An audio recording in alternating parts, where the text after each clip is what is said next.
Four communities along the Linden-Soestdijk Highway are today better off with the latest raft of promises fulfilled this past Wednesday by the PPPC government. Residents, mostly farmers of Blue Creek, Adventure, Kairuni and Silver Hill on the Linden-Soestdijk Highway, who are part of various organized farmers groups, received vital inputs to strengthen cash crop and poultry production. These included gas-powered tillers, water pumps, watering cans and knapsack sprayers. Residents of the highway communities also received black tanks, seeds and other essential inputs to support small and medium-scale farming. Residents of Blue Creek are also to soon benefit from a huge concrete reservoir which they had requested and had been promised help with by His Excellency President Dr. Muhammad Irfan Ali. Speaking to residents present at the Blue Creek meeting, Agriculture Minister Zulfikar Mustafa said the PPPC government is committed to boosting agricultural productivity nationwide, stressing that it is actively investing in transforming Guyana's agriculture sector into one that is less labor-intensive and more technology-driven, ensuring farmers, especially those in rural and hinterland communities, have access to the tools and resources they need to succeed. Many of you who are sitting here would have experienced firsthand the policies of the government, but not only the policies, but how the policies influence your life, how it's changed your life, how it's make your life easier and it's making your life better, how it's securing your future, how these policies that the government has implemented over the years are now securing your future, your children's future, and your family future. That is the kind of philosophy that we have in this government. And we have seen over the last 4.5 years, or just about 5 years, we have seen what has happened in our country. We heard just now that how life was before and what is it today. Many of you will still need the kind of help to move forward. But as we stand here today, as we are meeting here today, we are seeing that those help are coming to you rapidly. And I want to tell you here this morning that when you continue to support this government, when you continue to support this party back in government, your life will continue to change for the better. Your children will be secure. That's the kind of philosophy that we talk about.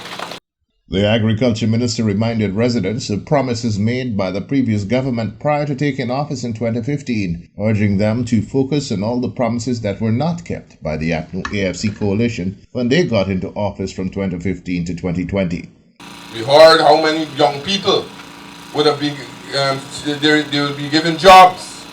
We heard how many persons in the agriculture sector, their life will be improved.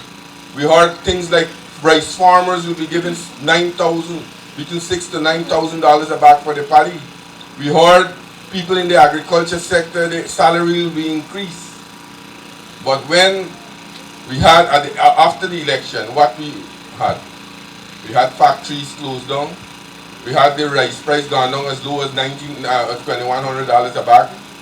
And these were the things. We heard young people, there is no magic wand to give young people job at that time. Young people should have go into the business of cook-up rice and pepper sauce and guava jelly. You all remember those things? And plantain chips. Those were the commitment. But unlike today, what we said when we went to the populace, we said we will deliver to the country 50,000 house lots. And I'm proud today to stand here and tell you that we have delivered 50,000 house lots. We said all those persons who would have lost their job from 2015 to 2020, we will re-employ them. Over 35,000 persons. The CSOs in a number of indigenous communities, they have almost 2,000 CSOs had lost their jobs between 2015 to 2020. 7,500 sugar workers had lost their jobs. You had a number of public servants would have lost their jobs. And then those are the direct persons who were earning for their families. And people had to move to different parts of the country, to different countries in the world to secure their children and families' future. What we have done, we have seen not only we have re-employed those persons who would have lost their jobs and create more than 60,000 new employment, but today I can tell you that we have introduced a program. We have introduced a program where we have now looking at mothers and persons who are not employed, and we try to ensure that we engage these people. And today we have employed more than 15,000 persons in the part-time job. You all remember? And now they are now employed. And that program will increase. And mostly mothers, mostly female, are employed in this program that I'm talking about. The part-time job program. We said also, when in 2014, I made the point when I was here earlier, that when we started the school cash grant, many persons, especially the opposition at that time, criticizing us. They were criticizing us and saying that we start this program to bribe people because elections was due in 2015. Well, it's how God works. Election came in 2015 and the PPP Civic went out of office. What happened? The program was stopped. The children of our country was denied the cash grant, the $10,000 cash grant that we started in 2014. And we said, when we get back into government, we will reintroduce that program. We didn't only reintroduce that program, we expanded it to private school children. So every child that attends either private or a public school, they are receiving from the government a cash grant. But instead of leaving it at $10,000, we have increased it over the years. So much so that every child that attends school this year would have received $55,000 from the government. That is the kind of development that we're talking about. We said we will make university education free. That was one of the commitments we made. And today, I can safely say that every person attending University of Guyana now, their tuition fee are being paid by the government of Guyana free of cost. We said we'll give 20,000 scholarship, the gold program. Your children or yourself, you can enroll in the program. You can be in the comfort of your home and get a degree, a master's, or a doctorate with this program that we started, the Gold Scholarship Program. We only haven't delivered 20,000 scholarships. To date, we have delivered over 39,000 scholarships to the people of this country. So you see more and more development will take place. We were the president, and let me be very frank. Our president has a vision. I agree with Dr. Cambridge. Our president has a vision, and that vision is to ensure that we work every single day to bring betterment to the lives of Guyanese in our country.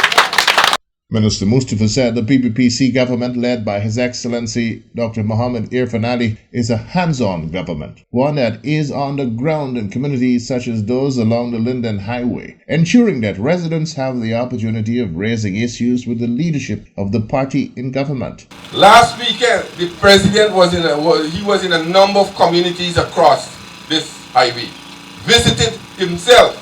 Although many ministers are coming to visit and listen to people's problem, he wants to listen firsthand. And that is why last week he made a number of impromptu visits to a number of communities on the highway so that he can listen to people himself and see what more we can do. All these interventions that the government is making are interventions that we have promised in our programs and manifesto when we went to the electorate in 2020. And I can proudly stand here this morning and look you in your eyes and say, you have supported a party that is in government today that has delivered on all its commitment to the people of this country. So comrades, what today you will see many persons coming around to get a chance, give me a chance, but we must look historically where we were and where we are today. Let us do an honest and sober analysis of what were life before, what was our position before, and where we are today. How many times ministers came to visit you in the previous administration? How many times you had a chance to sit down like this and discourse, stand up and raise your concerns, and your concerns can be immediately addressed on the spot? How many times? Look at it. Now you have ministers from the government coming to these communities, not these communities alone, but all the communities in our country on a very regular basis. Every time we meet at our cabinet level, the president always raises issues. We have to report on communities what are some of the concerns, how we can bring relief to those communities when they are experiencing difficulties. These are the things. And we have a president that is very proactive. You all have been seeing him in action. He normally starts work from 4 o'clock in the morning. I can tell you so because he will call you. He will call you and tell you, look, we go in 10 minutes before, let's go to this landing site to meet with the fisher folks there. 4 o'clock in the morning, let us go to this other line to meet with the sugar workers. Let us come down on the highway to meet with the residents on the highway. Let us go and visit the farms and see what the farmers are doing. As the Sushals and the chairman them said here just now, they are witnessing the transformation of their community. They are witnessing the transformation of their community. And that will continue. Those things will continue. Earlier in the program, CDC Chairman of Kairuni, one of the highway communities that received government relief, spoke of the transformation of his community and the lives of residents he has witnessed over the last 5 years. Representing Kairuni CDC, I is the chairperson, and I could say so much about what this government is doing. Not only Minister of Agriculture, but every department. As a leader in my community, you know, you got really blind, and even you're blind, you could walk on concrete road right now and I could tell you this is concrete road. Just a year, I is the chairman for the community, and the amount of development I see in the community for 40-something years, not even quarter close. And I tell you, we're seeing a lot of development in our community. And I want to thank this government so much. We, NDIA and the government, we clean Kairuni Creek, 7 miles creek. We gain 7.2 million from that. And the contract, that's how we buy a 15 horsepower and a brand new 17 feet boat for the assistance of the community. That is from the profit. We had over 60-something workers that benefit from that project, and we are so happy. We have a big multi-purpose, a 60 by 55, complete like 99, complete right now, lights you flash it, be glad for you to take a walk there. So we have a road, as we said, 1 km, an over road, concrete road in our community. We got play field, ball field, new joinery shop. By the end of this month we'll be starting. We want to thank this government so much. I want to let you know, I could say so much. That is just a part. That is just a part. I want to thank the government so much, and for this today coming here and doing the next part. We are so thankful, and I want to, my fellow brothers and sisters, I want to encourage you. People want to see change, but you know them saying change. They're not nothing. I ain't got a shame for say this, brother. I see and them see change in the community, what them see for 100 years, 40 years, 60 years. And I wanna let you know that I said the other day, a board in your hand worth but 40 or 100 in the bush, because them is promises. What we had for 40 years back and never come true. And we are happy. I want to encourage you. let me continue working for this government and supporting this government. Resident poultry farmer Dr. Leon Cambridge, a migrant Guyanese who has invested more than $160 million in his poultry farm at Lou Creek, chaired Wednesday's proceedings and has been a partner to small poultry farmers at Lou Creek and adjoining communities. As he had done in the past, Dr. Cambridge announced that he would be providing a total of 10,000 baby chicks to the 4 communities present at the meeting, with Minister Mustafa pledging that his ministry, through the GLDA, would be providing the feed for the baby chicks supplied to the residents. That distribution has already been completed. Wednesday's meeting also provided an opportunity for residents to raise issues of concern to them, all of which were addressed on the spot.